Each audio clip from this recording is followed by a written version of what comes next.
Call लगी जुमाना को? लाओ मेरी बात करवाओ। ठहरे। हाँ जुमाना, दादी तुमसे बात करना चाह रही हैं, फोन उन्हें दे रही हूँ। ले दादी जान, सुकून से बात करें जुमाना से। जुमाना, क्या किया बेटी तुमने? औजान से मिली क्या? तुम्हारी क्या बात हुई उससे, क्यों बुलाया है?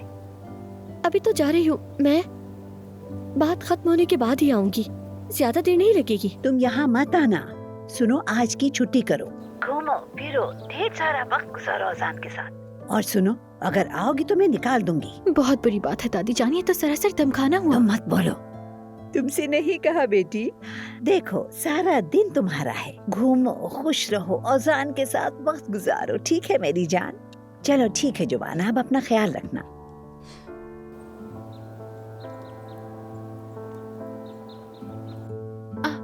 आपसे एक बात कहूँ दादी जान, अगर अम्मी ने ये सब सुन लिया ना तो। अगर तुम ना बताओ तो कोई नहीं जानेगा।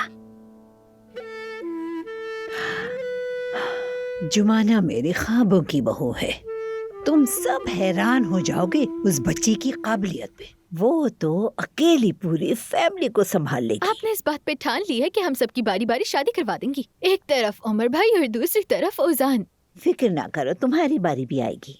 अरे नहीं, मैं नहीं चाहती।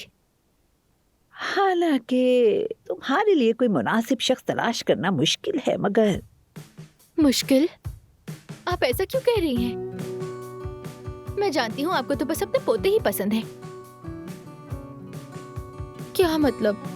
वो मुझे पसंद नहीं करेंगे इसलिए कहा कि मुश्किल है?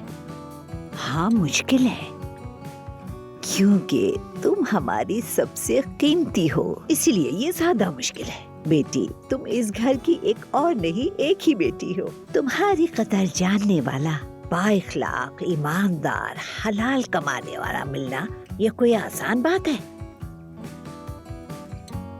अच्छा फर्ज करें मिल गया, लेकिन उसकी अम्मी? हाँ, लड़का तो मिल जाएगा लेकिन सबसे पहले उसकी अम्मी अहम है। हाँ ये तो बहुत अहम है। अगर लड़के की माँ कोई जादू करने निकली तो?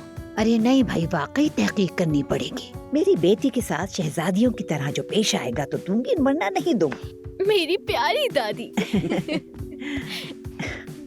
हाँ, तुम सबकी खुशी देखना चाहती हूँ, खास तौर पर तुम्हारी। बस तुम्हें इस घर से दुल्हन बन के रुखसत होते देख लूं और फिर मुझे मर भी जाना पड़े तो कोई गम नहीं। ये कैसी बातें कर रही हैं आप? मुझे पूरा यकीन है कि आप अपने पोते के बच्चों को देखेंगी और उनके बच्चों के भी बच्चों को देखेंगी।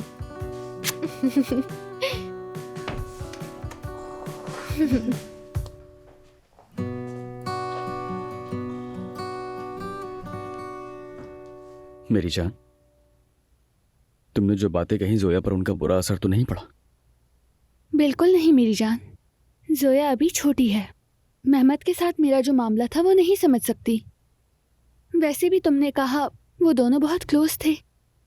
हमारी वजह से मेहमत नाराज हो वो ये नहीं चाहती। तुम्हारे बाबा ने भी अभी तक माफ नहीं किया, तो हक बजाने पे। देखो, आज रात का खाना उनके सारे खौफ दूर कर देगा। आज का ये इफ्तार हम सब के लिए एक नई शुरुआत होगी, यकीन करो। ये क्या था? मालूम नहीं, लगता है घर में कोई है। आजा तुम वहीं रुको। कहीं मेहमत तो नहीं? मैं अकेला नहीं छोड़ूंगी तुम्हें। ऐसा कुछ नहीं होगा।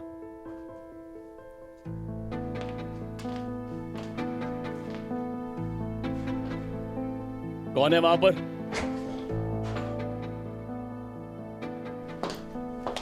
अम्मी, ये आप हैं? हम तो डर गए थे। क्या आप घर वापस आ गई हैं? क्यों आऊंगी वापस, और किसके लिए? यहाँ तो तुम दोनों साथ हो, और अब ये घर उमर का है। मैं यहाँ सिर्फ अपनी चीजें उठाने आई थी, जा रही हूँ मैं। गुलशा साहिबा, देखिए आप ये सही नहीं कर रही हैं। ठीक है, मैं समझता हूं आप यहाँ पे नहीं रहना चाहती हैं, तो फिर मैं कहीं और मुंतकिल कर देता हूं। हाँ, लेकिन मैं चाहता हूं आप आयजा के साथ ही रहें हमेशा। इसके जिम्मेदार तुम हो। एक बेटी को उसकी माँ से जुदा कर दिया है तुमने। गुनाहगार तुम हो उमर।